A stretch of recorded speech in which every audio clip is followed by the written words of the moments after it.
Hey, good Monday morning, everyone. We gave y'all an extra 30 minutes today because, as we can see, some of y'all are like my wife tells me on Sunday morning, you need to go back and you need to fix your hair. So, you know, make sure you do that. But no, ministry has its doesn't have always have a time frame, and so we need to make sure that we always give time for that. And but we're here at 10:30 today, and we're going to talk about the ride to Clyde. Give a recap of that, Pastor Eddie and what, eight of our folks. 10. 10 of our folks went on that. How many miles did you log? Probably close to 1,000. Close to 1,000. I don't think I could do that. Uh, It's about what 375 or 400 over there, yeah, and then all the running around in around, between and then back. Yeah. yeah, yeah. So dedication for sure, but great ministry that goes to Baptist Children's Homes of North Carolina. Um, Much need, always been a needed ministry Yep. for different reasons. Nowadays, a lot of the families need biblical help, Christian intervention, and so that's a good thing that we get to do with that. So tell us about the ride. Any funny stories? Any good stories? Well, I don't know if we had any funny stories. Everybody made it there and made it back. That's the main thing. Had one get sick, and that was unfortunate for him because he had to come back a little early. But had a great time. This was the ninth annual ride to Clyde, so we were looking forward to that, raising money again for the children's home and the ministry there, or the ministries there. We got to go to the girls' camp again, and we've been to both camps, the girls' camp and the boys' camp, and that's always an experience because. For those of you that don't know, part of the program with the children's home is they've got a boys camp, girls camp, and then they've got other camps as well. But these two particular camps that we hit on the way to Clyde, we stop at and spend time with the kids. And these are teenagers, and they are living in nature. They make their own huts. They tear them down every 3 years. Oh wow! So they're on a rotation basis. So every new group that comes in has to design and build a tent that is rotating out, so to speak. So that's cool. They have to draw drawings of it. They have to decide how they're going to do it, and they all do it together. So it's helping them work with other people that they don't know yet, but it gets them that bonding time together. But they are outside 24/7 unless there's a reason for them to come inside. It has to get, I think, to 10 degrees outside before they come in, or there has to be some sort of severe storm of some kind Right. that would make them come in for safety. But other than that, they are outside. They cook outside. They do everything outside. It's an amazing concept. And I've yet to see or talk to any of the girls, and I think this is my sixth or seventh trip. I've yet to see or hear from one of the girls that said this is awful. They all think it's the greatest thing in the world, and which is amazing to me because I think after a little while I would get tired of camping outside with the bugs and everything else and all that. But they flat out enjoy it, and the chiefs are just wonderful. The chiefs are the adults that are there supervising. They're always supervised. There's always adults with them, and they go home every so often to be with their family and then come back. But they're there pretty much all the time, and so the cool thing is they cook for us when we come to the camp. They're all outside waiting for us when we drive in on the motorcycles. And of course, they want to get on the bikes and things like that. And they're teenagers, so they think that's pretty cool. And it gives us a chance to interact with them, talk with them, listen to their stories, what brought them to the camp, and most of them are just horrible stories. I mean, just be honest, that's the way it is. Um, Most of these kids have been taken out of bad situations and brought there to live, to readjust and to get things straightened out. So they offer counseling, they offer all the things that these kids will need. And if adoption is an option, then they do that. But reconciliation is the main thing. They want to work with the family in whom they were taken from for safety reasons, to get them to where those kids can go back to their natural mother and father. Obviously that's what everybody's goal is, and sometimes that happens and sometimes it doesn't. And that's the sad part. We were asking we were asking actually the director of Camp Duncan, what the success rate was. We always want to know what the end result is. What is the success rate? And he says, well, that depends on your definition. And, which I thought was an honest answer. And he said, these girls leave from here, they go back into the same environment that they came out of, and they're going to flounder for a little bit. But he says, what we've seen more times than not is they flounder for a little while, and then what they've learned begins to kick in, and they say, hey, I can do this, and I've learned how to do this.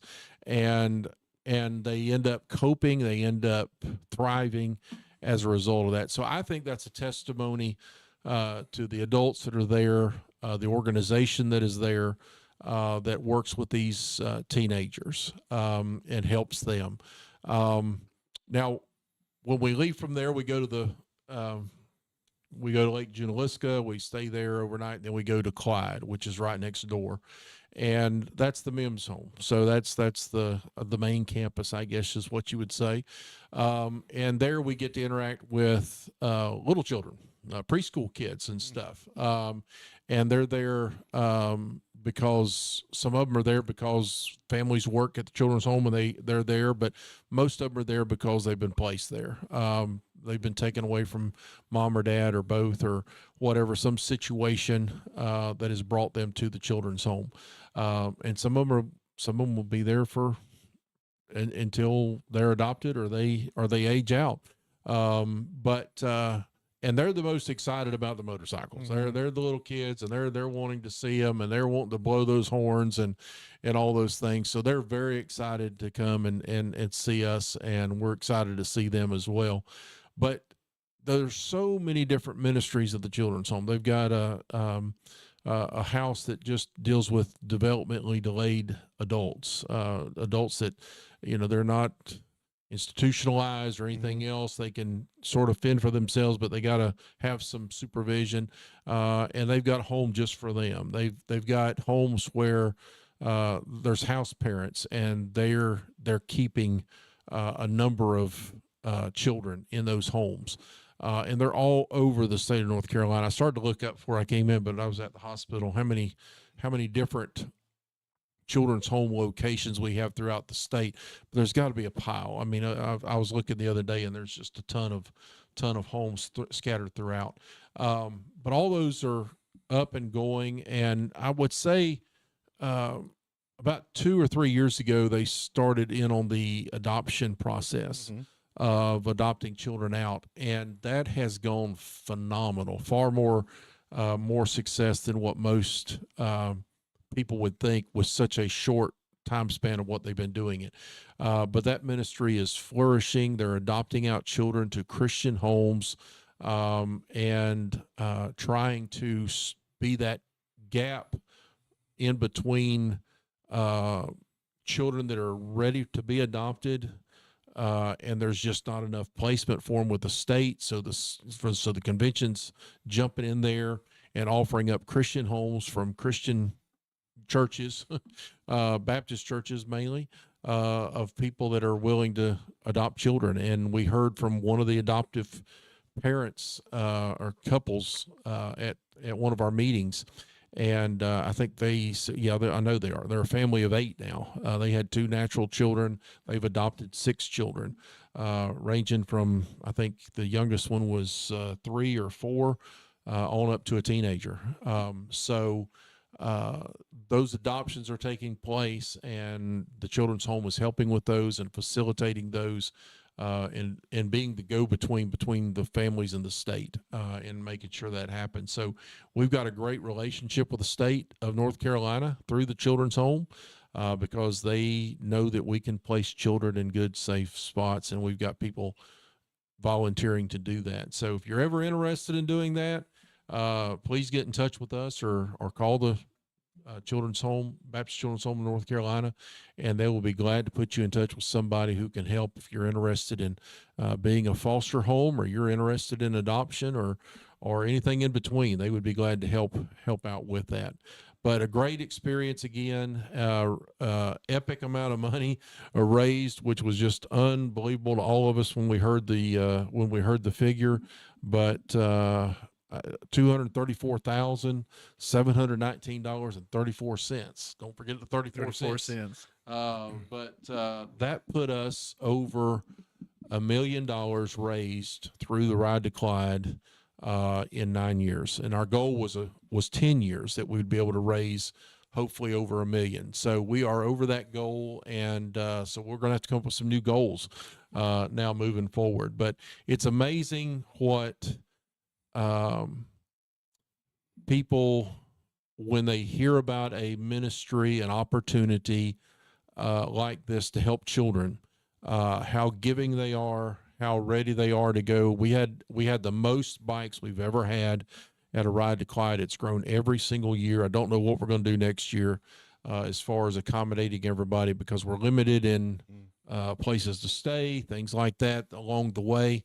I don't know if they're going to have to maybe cut out a day to get more accommodations. I don't know what they're going to do, but Brian will figure it out. He's a smart, intelligent man, and he will have a plan for next year.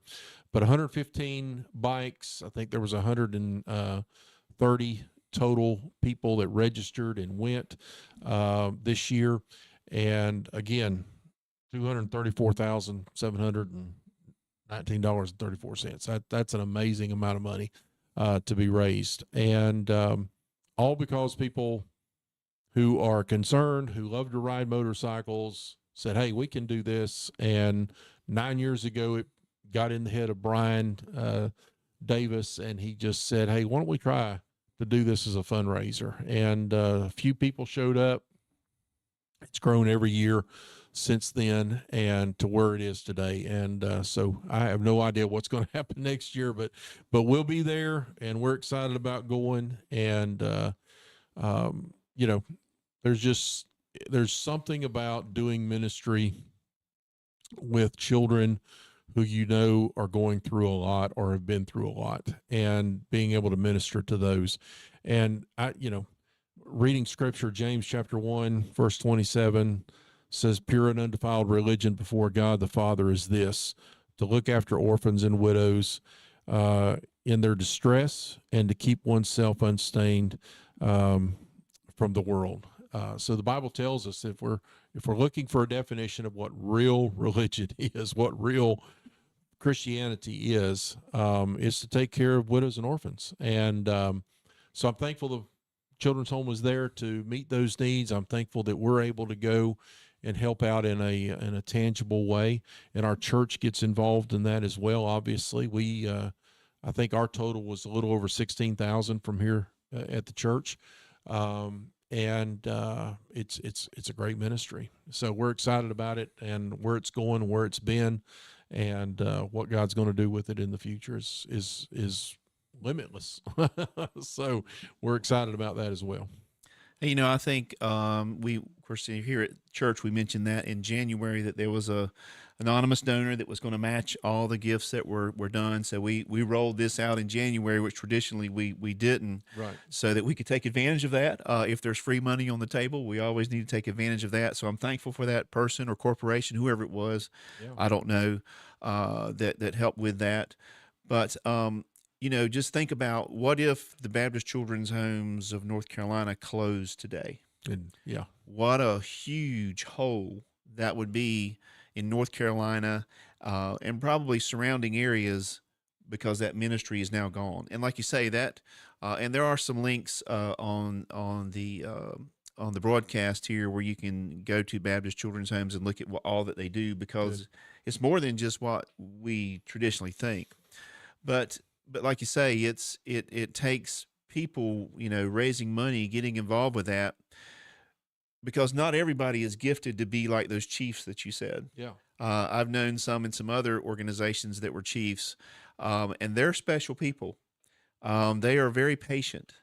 They are very they are slow to anger. They are slow to speak, but they can be firm, and they have those children's best interests in mind. Because, as you say, those children come to them with things that we probably couldn't even imagine. Yeah. There's nothing like being rejected by your family, or not being taken care of by your family, or being abused by your family. That creates a deep wound in these children, and the process they have for working that out is amazing. And like you say, when they leave there, yeah, they may flounder a little bit, but they realize what I'm feeling now versus the peace that I felt when I was whichever home I was in. I want that back. Yeah. And so they're going to recreate that. And like you said, I know our state convention probably 2-3 years ago, they began an effort to push adoption into Christian homes. And that's just amazing as well. And like you say, the partnership that's there. So it's a great ministry.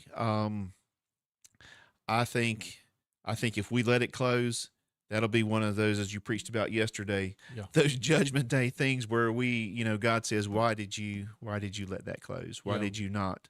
And so, but that's an important ministry, and of course, it's dear to my heart, adoption and families and children. But Yeah. great thing, great Well, testimony. one of the other questions I got while we were there was people kept texting saying, "Why don't you post pictures? Why don't you post more pictures?" And I did a Yeah, Facebook Live every morning and just sort of gave everybody an update. But and I tried to explain that to people that were yeah, texting asking that these kids can't be photographed, most of them, right.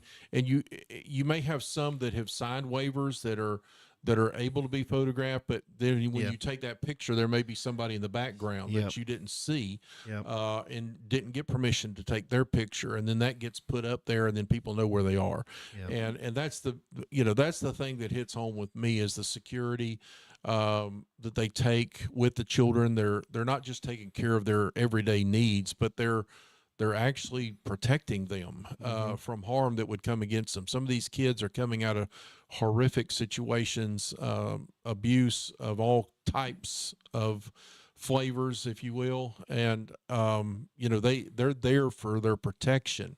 And if somebody saw their picture on Facebook or whatever, if it went out to several different areas that people saw it, that could be devastating. It could put other children's lives in danger. It could put that child's life in danger. So, I tried to reiterate that to people that, hey, we're in a unique situation here. yep, We would love to take pictures of these kids. We would love to interact with them with that way and show them on our phones that their picture and all that stuff. But we just can't do that and risk causing harm to the children's home or to a child. So that would be devastating, obviously. So that's the reason why we can't do that. And we just have to come back and tell the stories and the children that we interacted with and things like that. But we can't come back and show picture after picture after picture and things like that. It's just we want to honor that and we want to protect those hmm kids. So it's not that we don't want to. We would love to, but we just can't. And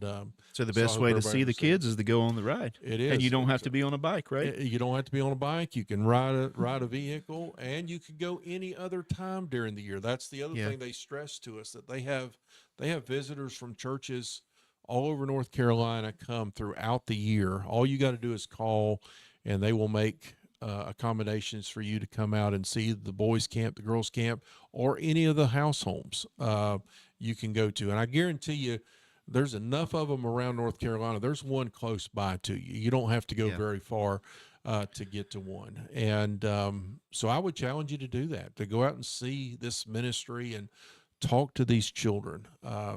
Almost a very high percentage of these kids come in no church background, nothing about God in their life, nothing about the gospel, and they come into a Christian environment and they're hearing about God, they're hearing about how he works in people's lives, they're hearing for the first time that they have value and they have worth. Their lives may be marred, but so are ours. And Yep. all of us have flaws, and all of us have baggage and things that have happened in the past to us. But, nothing in my life has been as traumatizing as what Mhm. most of these kids have gone through. I've been blessed and very fortunate. Even though I didn't grow up in a Christian home, I didn't go through that. Yeah. And to know that these kids are coming into a Christian environment where true healing can happen if they meet the true healer, and they're doing that, and they're acknowledging God, and they're acknowledging the things of God. So that's being taught there to them, as a way to deal with their issues, that there is somebody who does love them unconditionally. There is somebody who doesn't want harm to come to them, that will be with them no matter where they are or what their situation might be. And who better to hear that message than these children? And I say children, youth, all the way through. I mean, it's amazing what happens, but that's what the children's home's all about. And I would say we have we have one at Lake Waccamaw, and then one in Kinston. I know the one in Kinston is called the Kennedy Children's Home, Yeah. because where we used to live, that was the one closest to us in Kinston. They have volunteer days, days where people can go and work, because there is, as you know, for your own house, there is no limit to the amount of repair work and just upkeep, yard work, et cetera, that's needed at these locations. And of course, you just don't show up. Don't just show up. Yeah, please call first. Yes, because we talked about security. Don't just show up. But they do have organized times for that to happen. But it's just a way to get involved. And when something like that is I say easy. Uh, it's not overseas. You don't have to have special training. You don't have to have a passport. I mean, it's right here. We can immediately connect in our minds the money to the ministry, to the children, to the faces of the children we can see. And there's a link to the Ride to Clyde Facebook page where you can see some of the kids, I guess, that they pre-screened. Yeah, they took those pictures. We did. They took those pictures. Yeah, let's clarify that they took those pictures. Individuals did not. You can see those, and so it's just easy to do. And I think as Christians, we've got to be involved. We can't just sit here and complain about things. We've got to be involved, and involvement takes time and money. It does. You're not going to get around it. And so, however God's equipped you and however He directs you, you need to do it. Absolutely. So, anything else? I don't think so. I think that. And the one thing you said about the weather, you told us that yesterday. Oh man! Yeah. When we got there, Wednesday night, to Fort Castle. Fort Caswell. And we got through all the meetings and everything else, got checked in, and we decided you got to make an ice cream run. I mean, Oh, yes. you got to make an ice cream run. So it was about, I don't know, about 9 o'clock. And we start out on the motorcycles. Well, everything around us looks horrific. I mean, there's lightning flashing. I mean, it looks like a light show out there. Half the guys said, no, I think we'll just stay here. They skipped ice cream. But obviously some of us didn't. And, They're not dedicated. They're not dedicated. And they just knew we were going to get pummeled with water and hail and everything else that they were talking about was coming our way.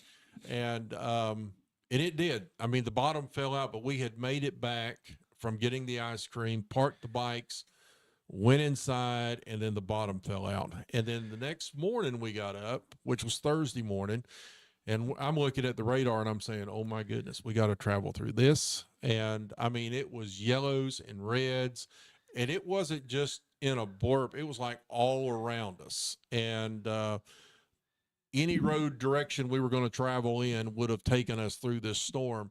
And we just prayed that morning after breakfast before we headed out and said, hey, you know, God, we're going one way or the other. We just ask you to protect us and keep us upright, and you know, give us the best possible outlook we could have. And we're all in rain gear, which is not cool, by the way. It doesn't look cool, and it's not cool. And it's warm as all get out when we left, and we're in this rain gear, and we've got all bundled up, ready for this, you know, ride that we're going to be. And we get down the road and we're looking at the radar and it just starts dissipating and dissipating and dissipate. And we never hit rain. I mean, we never hit it. We finally said, okay, God's going to help us out here. Let's stop and get this mess off. Yeah.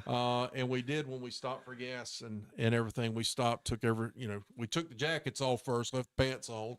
Yeah. And then a little bit later down the road, we took that off and said, hey, it's not going to rain. So first ever ride to Clyde that I've ever been on, that we didn't run into rain at some point. We didn't run into any snow, which has happened in the past. You couldn't have asked for better weather. And even when we left on Saturday morning, it was 44 degrees. I think when we left, we got, we come prepared. We put on cold weather stuff but we hadn't gotten too far down the road. The sun's shining and the temperature just starts climbing. So like I said, it was about as perfect as it could be of an experience, and God just looked out for us. So all the way through it. Amazing. So take a look at those two web links that are on there. If you have any questions or how you can get involved, I mean, I would think it'd be something you want to go ahead and start planning for next year. You can talk to Pastor Eddie, and because it is a fun thing to be on. I have never been there. Who knows? We don't know what may happen next year, but we'll see. But again, when the time comes around to give money next year, please give generously. Because it is a worthwhile ministry. And again, if it was gone, you would know it in this state. Maybe not immediately, but you would know it.